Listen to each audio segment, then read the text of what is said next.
ভেবেছিলেন কি কখনো আপনার সামনে দাঁড়িয়ে থাকা একটি কুকুর কথা বলতে শুরু করতে পারে? শুনুন, এমন একটি অবিশ্বাস্য ঘটনা ঘটেছিল যা আপনাকে ভাবতে বাধ্য করবে। আল্লাহর রহমত এবং কুদরতের কোনো সীমা নেই। একদিন একটি কুকুর স্পষ্টভাবে মানুষের মতো কথা বলল, কিন্তু এর পেছনে যে ছিল এক মহান উদ্দেশ্য তা জানলে আপনি চমকে উঠবেন। তো শুরুতেই শুনুন একটি গল্প। এটা শুধু একটি ঘটনা নয়, এটি আমাদের ইমানের পরীক্ষা, এক চলন্ত উদাহরণ। আসসালামু আলাইকুম প্রিয় বন্ধুরা, আশা করি আপনারা সবাই ভালো আছেন এবং আল্লাহর রহমতে সুস্থ আছেন।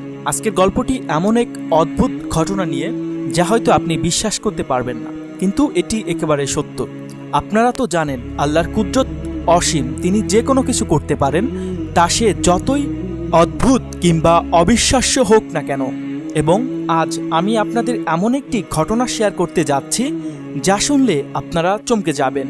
এটি এমন একটি ঘটনা যা সাধারণত কল্পনা কাহিনীতে দেখা যায়, কিন্তু বিশ্বাস করুন এটি একেবারে বাস্তব ঘটনা। ভাবুন তো, যদি একদিন আপনার সামনে একটি কুকুর দাঁড়িয়ে স্পষ্টভাবে মানুষের মতো কথা বলতে শুরু করে, কি করবেন আপনি? বিশ্বাস করতে পারবেন? তবে এমনই একটি ঘটনা ঘটেছিল আমাদের এক ছোট্ট গ্রামে। এটি এমন একটি ঘটনা যা আমাদের সবার জন্য বড় এক শিক্ষা। আমাদের জীবনে এমন কিছু ঘটনা ঘটে যা আমাদের ঈমান ও বিশ্বাসের দৃঢ়তা পরীক্ষা করে। আমাদের জন্য এসব ঘটনা যে এক বড় বার্তা নিয়ে আসে তা কখনোই অগ্রাহ্য করা উচিত নয়। তো আসুন শুরু করি এই অদ্ভুত গল্পটি। এটা শুধু একটি সাধারণ ঘটনা নয়, এটি আমাদের ঈমানের পরীক্ষা, আল্লাহর রহমতে অসীম ক্ষমতা এবং আমাদের জীবনের তার ভূমিকা সম্পর্কে একটি গভীর শিক্ষা। গল্পটি একটি ছোট্ট গ্রাম থেকে শুরু হয়। নাম ছিল নবীহাট। এটি এমন একটি গ্রাম ছিল যেখানে মানুষের মধ্যে খুব ভালো সম্পর্ক ছিল। সবাই একে অপরকে চিনত এবং ভালোবাসত। এখানে কোনো বড় শহরের মতো উন্নত ছিল না, তবে শান্তি, সহযোগিতা এবং আন্তরিকতা ছিল। গ্রামের পরিবেশে যেন আল্লাহর রহমতের ছায়া পড়েছিল। একে অপরের সাথে সম্পর্ক ছিল খাঁটি এবং সৎ। গ্রামের সব মানুষ একে অপরের পাশে দাঁড়াতে জানত।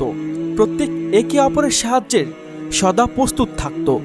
পরিবারগুলো ছিল ছোট, কিন্তু একে অপরকে সাহায্য করা এবং ভালোবাসার ক্ষেত্রে তারা কোনো ত্রুটি ছাড়ত না। ইসলামী মূল্যবোধের প্রতি এই গ্রামবাসীরা ছিলেন একদম নিবেদিত। প্রতিটি পরিবারের জীবন ছিল সাদাসিদ্ধ অথচ আনন্দে ভরা। পরিবারগুলো নিজেদের কাজকর্মে ব্যস্ত থাকত, কিন্তু ঈমানের প্রতি ছিল তাদের দৃঢ় বিশ্বাস। তাদের দৈনন্দিন জীবনে ইসলামের শিক্ষা ছিল অঙ্গ অঙ্গিভাবে জড়িত। একটি বিশেষ পরিবার ছিল যারা এই গ্রামে বসবাস করত। তাদের জীবন খুবই সাধারণ, কিন্তু সুন্দরতা ছিল। এই পরিবারটির প্রধান সদস্য ছিলেন আহমেদ। আহমেদ ছিলেন একজন পুণ্যবান মানুষ যার জীবনে বিশ্বাস এবং ইসলামিক মূল্যবোধ ছিল অক্ষুণ্ণ। তার পরিবারের অন্যতম সদস্য ছিল টমি, একটি পোষা কুকুর। টমি ছিল একদম শান্ত স্বভাবের এবং খুবই আদুরের। পরিবারটি টমিকে পছন্দ করত কারণ সে কখনোই কারো প্রতি আঘাত করত না, বরং প্রতিটি সদস্যর জন্য ভালোবাসা এবং সেবা প্রদানের জন্য প্রস্তুত থাকত। টমির কাছে পরিবারটি ছিল এক প্রকার নিরাপত্তার প্রতীক। সে পরিবারের সকলের জন্য ছিল প্রিয়, বিশেষ করে ছোট শিশুর তার সাথে খেলাধুলা করে সময় কাটাতো। তার উপস্থিতি ছিল আশীর্বাদ স্বরূপ, কারণ টমির পরিবারটি প্রতিটি সদস্যকে গভীরভাবে ভালোবাসত এবং প্রতিটি মুহূর্তে তাদের পাশে থাকত। এটি ছিল টমির স্বভাব। সে কখনো একা থাকতে চাইতো না, কিন্তু কিছুই জানতো না সে যে একদিন এই শান্ত পোষা কুকুরটি পরিবারটির জীবনে একটি নতুন, অদ্ভুত এবং অবিশ্বাস্য ঘটনা ঘটাবে। একদিন সকালে আহমেদ যখন তার পরিবারকে খাওয়াতে গেলেন, তখন তিনি টমির মধ্যে কিছু পরিবর্তন লক্ষ্য করেন। সাধারণত টমি কখনোই এভাবে আচরণ করত না। সে একদম শান্ত এবং ধীর ছিল, কিন্তু তার আচরণ ছিল একটু আলাদা। তখন আহমেদ টমিকে খাওয়াচ্ছিলেন, তখন তিনি টমিকে একটি দোয়া দিয়ে বললেন, আল্লাহ তাআলা তোমাকে শান্তিতে রাখুন। কিন্তু আহমেদ অবাক হয়ে গেলেন যখন টমি তাকে স্পষ্টভাবে এবং মানবিকভাবে উত্তর দিল, আহমেদ, আজ তোমার জন্য একটি বড় পরীক্ষা অপেক্ষা করছে। এই কথাটি শোনার পর আহমেদ একেবারে হতবাক হয়ে গেলেন। কুকুরের কথা বলা প্রথমে তার বিশ্বাসই হচ্ছিল না। তিনি ভাবছিলেন, আমি কি ভুল শুনেছি? কিন্তু পরক্ষণে টমি আবার বলল, এটা সত্য, পরীক্ষাটি কঠিন হবে এবং তোমার ঈমানের শক্ত পরীক্ষা করা হবে। আহমেদ বিশ্বাস করতে পারছিলেন না যে টমি সত্যি কথা বলছে, কিন্তু যখন টমি আবার কথা বলল তখন আহমেদ উপলব্ধি করলেন যে এর পেছনে কোনো রহস্য থাকতে পারে।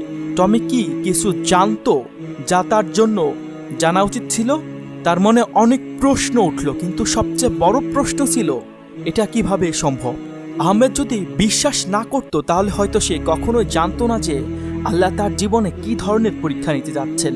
মুসার কথা বলার পর আহমেদ যে কোনো কিছুর আগে আল্লাহর উপর পূর্ণ বিশ্বাস রাখতে শুরু করলো। একটি নির্দিষ্ট সময় পর আহমেদ তার কর্মজীবনে বের হতে শুরু করলো। সে জানতো মুসা যে কথা বলেছিল তা নিছক কোনো কথা নয়, এটি কোনো বড় পরীক্ষার ইঙ্গিত। কিছু সময় পর আকাশ পরিষ্কার হয়ে যায় এবং আহমেদ তার কাজের জন্য বের হয়। কিন্তু যখন সে রাস্তায় হাঁটছিল তখন তার সামনে একটি ভয়াবহ ঘটনা ঘটে। একটি দ্রুতগতির ট্রাক তার দিকে চলে আসছিল। ট্রাকটির গতি এত বেশি ছিল যে যদি আহমেদ সরে না যেত তাহলে মারাত্মক দুর্ঘটনা ঘটতে পারত। তবে আহমেদের মাথায় টমির কথা মনে পড়ে যায়, আজ তোমার জন্য একটি বড় পরীক্ষা অপেক্ষা করছে। তখন সে শ্বাস বন্ধ করে আল্লাহর কাছে দোয়া করতে শুরু করলো।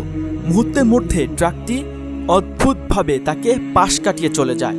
আহমেদ একদম হতবাক হয়ে গেলেন এবং মনে মনে বললেন, এটা তো আল্লাহর রহমত, এটা সম্ভব ছিল শুধুমাত্র আল্লাহর ইচ্ছায়। আহমেদ বুঝে গিয়েছিল টমি যে কথা বলেছিল তা আসলেই সত্য। তিনি অনুভব করতে পারলেন যে তার ঈমান এবং আল্লাহর প্রতি বিশ্বাসের শক্তি এক কঠিন পরীক্ষায় উত্তীর্ণ হয়েছে।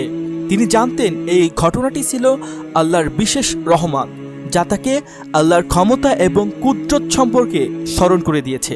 এটি গ্রামে ছড়িয়ে পড়লে সবাই চমকে গেল।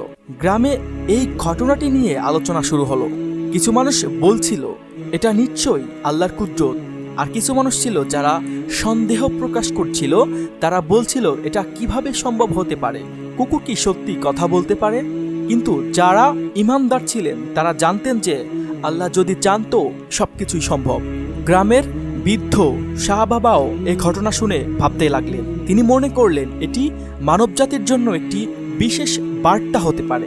শাহ বাবা আরও ভেবেছিলেন আমরা যেন আল্লাহর রহমত এবং কুদরতের উপর আস্থা রাখতে পারি এবং এ ধরনের ঘটনার মাধ্যমে আমাদের ঈমান আরও দৃঢ় করতে পারি। ইসলামের আল্লাহ তাআলা কুদরত এবং ক্ষমতা সম্পর্কে বলা হয়েছে, আল্লাহ যা ইচ্ছা করেন তা তিনি করতে পারেন। সূরা আল ইমরান আয়াত 40-এ বলা হয়েছে, আল্লাহ যা ইচ্ছা করেন তা তিনি করতে পারেন। টমির কথা বলার ঘটনা আমাদের শেখায় যে আল্লাহ যা চান তা ঘটাতে পারে, আর সেই ঘটনাগুলির মধ্যে আমাদের ঈমান পরীক্ষা হয়। আল্লাহ সবকিছু নিয়ন্ত্রণ করে এবং তার ইচ্ছেতেই সবকিছু ঘটে। টমি যখন কথা বলছিল তখন এটি শুধু একটি অদ্ভুত ঘটনা ছিল না, এটি ছিল আল্লাহর কুদরতকে দেখানোর একটি উপায়। এটি ছিল একটি বার্তা, যে বার্তাটি আমাদের শেখায় যে যখন আমরা একে অপরকে সাহায্য করি এবং আল্লাহর উপর পূর্ণ বিশ্বাস রাখি তখন তারা রহমত আমাদের জীবনে আসে। টমি ছিল আল্লাহর পক্ষ থেকে একটি বিশেষ বার্তা। কখনো কখনো আল্লাহ আমাদের জীবনে এমন ঘটনা সৃষ্টি করে যার মাধ্যমে আমাদের ঈমানের পরীক্ষা নেন, এবং সেই পরীক্ষার মাধ্যমে আমরা নিজেদের দুর্বলতা ও শক্তি বুঝতে পারি।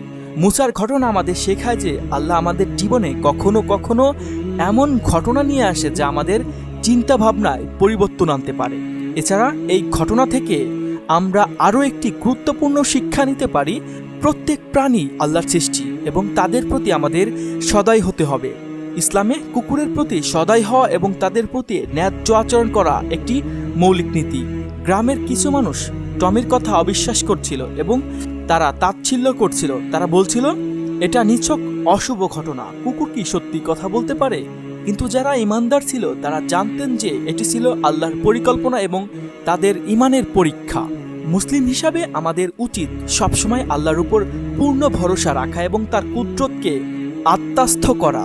যখন আমরা কঠিন পরিস্থিতির সম্মুখীন হই তখন যেন আমাদের ঈমানকে সুদৃঢ় রাখি এবং বিশ্বাস করি যে সবকিছুই ভালো হবে, কারণ আল্লাহ সবসময় সঠিক পথ নির্দেশ করেন। আল্লাহর কুদরত এবং রহমতের অসীম ক্ষমতার প্রতি আমাদের পূর্ণ বিশ্বাস থাকা উচিত। যখন আমরা কঠিন সময়ের সম্মুখীন হই তখনই আল্লাহ আমাদের ঈমানের পরীক্ষা নেন। কুকুর মুসার গল্প আমাদের স্মরণ করিয়ে দেয় যে কোনো কিছুই অসম্ভব নয় আল্লাহর দয়া এবং ইচ্ছার সামনে। আপনার এই ভিডিওটি যদি ভালো লেগে থাকে তবে লাইক, কমেন্ট এবং সাবস্ক্রাইব করতে ভুলবেন না।